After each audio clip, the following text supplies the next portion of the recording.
What is up, guys? It is the Turtle Girl. Today we are revisiting the topic of Dubia roaches, and specifically my self-cleaning roach bin, which you can see here, and also this crazy Dubia roach who wants to walk all over me. She's not going anywhere, don't worry, but we are actually revisiting, oh my goodness, come here. We are actually revisiting the self-cleaning Dubia Roach bin and remaking it today, as well as answering some of your questions that you guys had about this bin from the previous video when I made it over a year ago. Before we get started, make sure to hit the subscribe button down below and ring the notification bell so you can see all my future videos. I make turtle videos, pet videos, and fun stuff like this every single Friday, and you don't want to miss out, so hit the subscribe button. And with that, let's talk about the roach bin. And I'm gonna go ahead and put this gal back so that she doesn't go anywhere.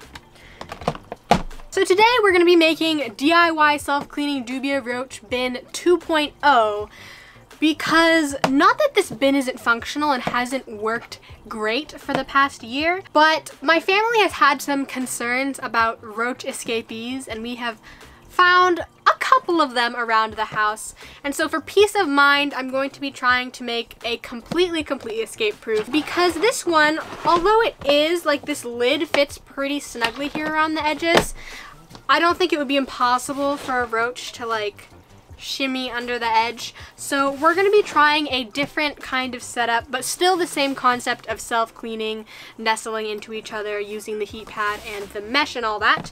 For a little bit more on this bin, you can watch the original video, but for now we're just going to get straight into our supplies. And this is a project that'll cost you under $30, so let's go ahead and take a look at our supplies. The first thing you're going to need are not one, but two plastic tubs. This one is only a 32 quart. I typically go for like 37 or 38. That's what this one is, because this gives you more space. But this is what they had in stock at Walmart. And so all of these supplies can be purchased at Walmart. So first thing you're going to need is your bin. Now I chose this specific bin. It is a tote made by Sterilite, and it actually has this kind of like gasket ring around it. They market it so that it's like waterproof, but this is going to be super good in making sure that no roaches are going to be able to get out of the edges here. It's going to be completely sealed all the way around, so no roaches could ever even dream of escaping this. Now Dubia roaches can't even climb up smooth surfaces, so it's hard enough for them to try to get out of this, but there is the possibility that if you don't like latch this down all the way, they could get out. So we're gonna try something new with this bin. And then you'll also need a second bin that will be able to fit the first bin inside.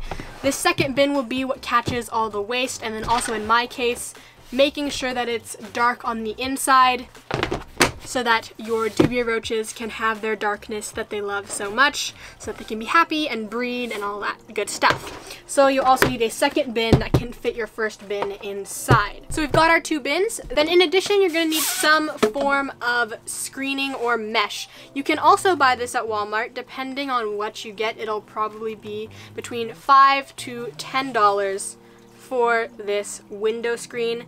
This one I believe is the fiberglass kind, I want to say. I don't really remember because I bought it a while ago. You can also get aluminum. Some people have said that their Dubia roaches could chew through this. I have not had that experience of the Dubia roaches chewing through the lid, so I've been fine there. But if that's something you're worried about, if you get aluminum screening, that would also work. You just want to make sure it is a fine enough mesh so that your baby roaches won't fall through. One of the questions I got in my original video was, do the babies fall through the mesh? No, they do not. Sometimes in your Dubia roach colony, you'll also get these other little beetles where the larvae hatch out as kind of like baby mealworms, and those can fall through this.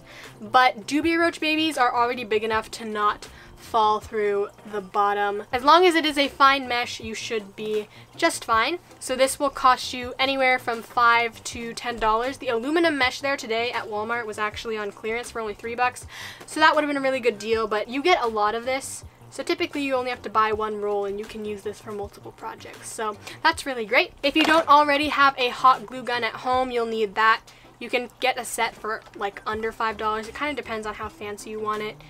You basically just need to be able to heat the glue up. Some people have mentioned that the glue sometimes doesn't stick for them, so you might want to explore other options to get your mesh onto your bin, but that is completely up to you. Hot glue has worked fine for me. Occasionally you will need to touch it up because the glue can sometimes get unstuck, but works for me. It's a cheap option, so you're gonna need that. And then for tools, all you're gonna need is a razor blade and some scissors to get you started. So we're gonna move all this stuff out of the way and just get started on making this. Now, one of the suggestions on my original video was to actually use like a Dremel to cut the plastic, which you could definitely do and it would be a lot faster, but right now, I just have my box cutter, my razor blade, so that's what we're gonna do. First thing is we're gonna prep the lid, and to do that, we're just going to cut this whole part around the top out. And because this is clear, I'm not gonna try to worry about making it like this. I'm just gonna cut out one big square so that we can put the mesh on top. Another thing that people have suggested is using a warmed up razor blade because it cuts through the plastic quicker. So that is another thing that you can do. Right now I'm kind of just scoring along where I want the break to be and then going back and going firmer, and that makes sure that the plastic breaks kind of in the same spot. It's not going to be a perfect square, but that's totally fine because we're just going to put mesh over it anyway. Now you will have to be careful because plastic like this does have a tendency to crack in places you don't want it to. So just make sure you're going back over your score lines so that your cut stays consistent.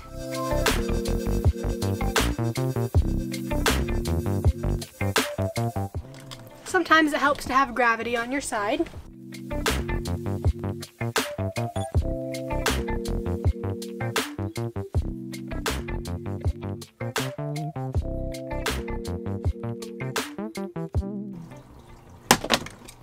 And there we have it. Our lid now has a nice hole in it.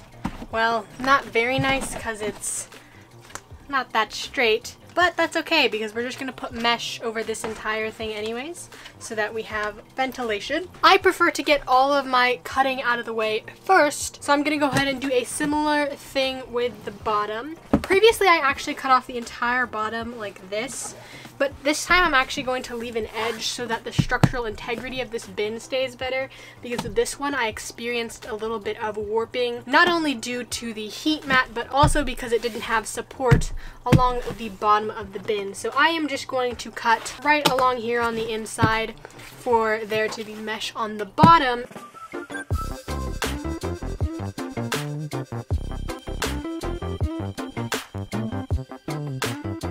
Alright, so that is piece number 2. We had this one little crack over here, but that should be a-okay once we put the hot glue on the bottom. So we are all set with our bin. That is going to be the main portion. Basically how this is going to work is it's just going to sit inside here, and as you can see, there's a bit of space between the bottom of the bin and the bottom of the second bin. So all of the frass and gross stuff and droppings should all go to the bottom here, and the inside of here should stay more clean. So now just the last thing we've got to do is cut our mesh and hot glue it. While I am cutting the mesh, I am going to go ahead and plug in my hot glue gun up here so that the glue can be warm and ready to go when the mesh is all cut. So here's a little hack. Here is the mesh that I have, and here are the 2 pieces that I cut. So basically I just need pieces of mesh that are a little bit bigger than my pieces of plastic that I've cut out. So I'm just gonna go ahead and guesstimate here.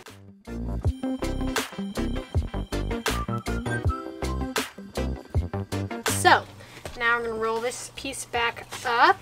Alright, so first I'm going to start with the lid piece, and I'm going to take my lid off of my bucket with the hole in the bottom and take my piece of mesh, line it up on the inside of the bin just so that it looks cleaner on the outside. It looks like this will need a bit of trimming, so I'm gonna go ahead and do that. Alright, so now with this cut to size, we're just gonna take the hot glue gun and glue the edges all the way around. So this is gonna take a hot second, no pun intended. So I'm gonna go ahead and come back when this is all the way done being hot glued. Alright, so I actually went and got a new glue gun since the other one failed on me. But you can see we're done here with the lid, and you'll just wanna make sure you run your finger along the edges to make sure it is completely sealed.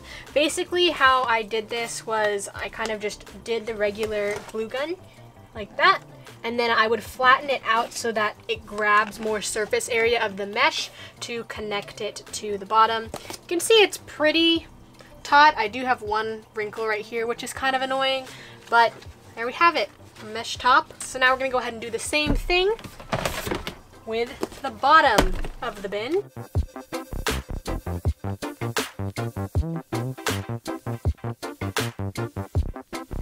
Alright, so now that this is completely bottomed out, all that we have to do is place this bin in here and put the egg crates with the Dubia Roaches in here, and we are good to go. So in here you can see that there's still some waste that doesn't make it all the way down there. You can see that majority of there is like dehydrated carrots, but there's also a bunch of little bugs in there. So in order to get them over to the other side, I'm just gonna take out all these big pieces, put them in the trash, and then dump everything that's in the top here into the new bin. Alright, so now here you can see all of the frass from the previous bin because I haven't cleaned it in a couple months. And there's still a couple of little cleaner bugs in there that were small enough to slip through the cracks. I know some of you have asked if I have developed any allergies from this frass. I have not noticed any particular irritation from it, or like congestion or any kind of like allergy symptoms from working with the frass. It is, however, totally possible, and since most of you do have access to masks like this, if it makes you feel more comfortable, you can totally just wear a mask while you're working with the frass from the roaches. That can also help making sure you're not inhaling any of their dust. By the way, right now until the end of the month of this month of September, I have a giveaway running with these turtle masks. I am going to sell them soon, but not right now, so be prepped for announcements on that. But there will be a link to where you can enter a giveaway to win a mask like that. So quick plug,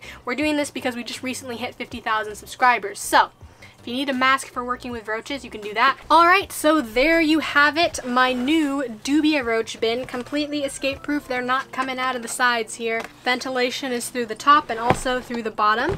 And then to heat these roaches, we have a heat mat that is in here. This is like a grower heat mat, so it's not actually adhesive on either side.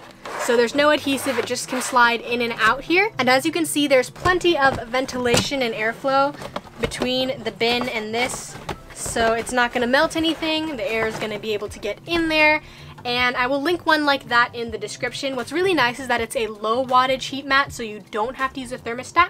It's just in there to keep the roaches nice and toasty. So that is today's video. I hope you guys enjoyed it. If you did, feel free to drop a thumbs up down below. Subscribe if you haven't already, and I'll see you all next Friday. Have a totally awesome day. Bye-bye!